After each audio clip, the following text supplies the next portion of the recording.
Ces gars-là, ils lisent les résultats, on dit voilà, il y a des Français, ils voudraient que les choses changent, mais ils ne voudraient pas que ça change trop vite.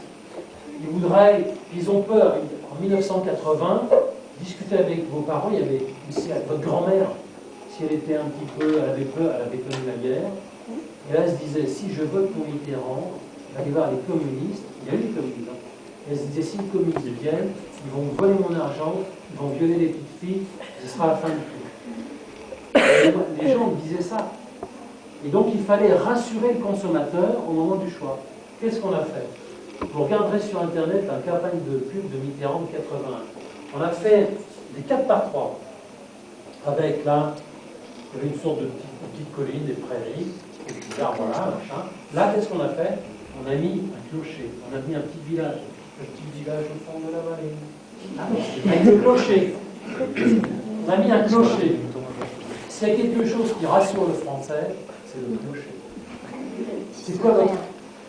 On a tous, dans une mémoire, X, Y ou Z, vos parents vous ont emmené un jour dans un bled paumé de chez vous. C'est une arrière-grand-mère, c'est ce que vous voulez. Et il y avait un clocher avec une église.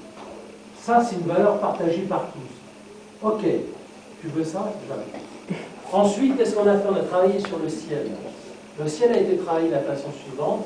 On a mis là un ciel bleu, mais très, très pastel. Là, des petits nuages, pastel, blanc. Et puis là, on a fait un truc comme si c'était, vous savez, le soir, le matin, il y avait tous des lumières un peu rouges. En se reculant, on voyait un drapeau bleu, blanc, rouge. Ok? De coller, on disait, ouais, c'était un paysage. Quand vous reculez, vous voyez le drapeau bleu, blanc, rouge. Ok, qu'est-ce qu'on a mis? Là, on a mis une photo. On a mis François Mitterrand. Là, déjà, c'était sympa. Je vendais un type à la campagne. Il ne pouvait pas être méchant. Hein? Il était gentil. Et puis les gens m'avaient dit, oh là là là là là, j'ai peur, les socialistes, ça va être le bazar. On supprime le Parti socialiste. Là, on a fait la force tranquille. Est-ce qu'on avait interrogé? Ils ont entendu. Un président de la République, on veut quelqu'un qui soit fort, qui décide. En même temps, on voudrait quand même, il ne faut pas qu'il soit. Alors, vous direz, non, on avait élu un petit nerveux, mais on voudrait un petit qu'il soit calme, qu'il soit solide, etc.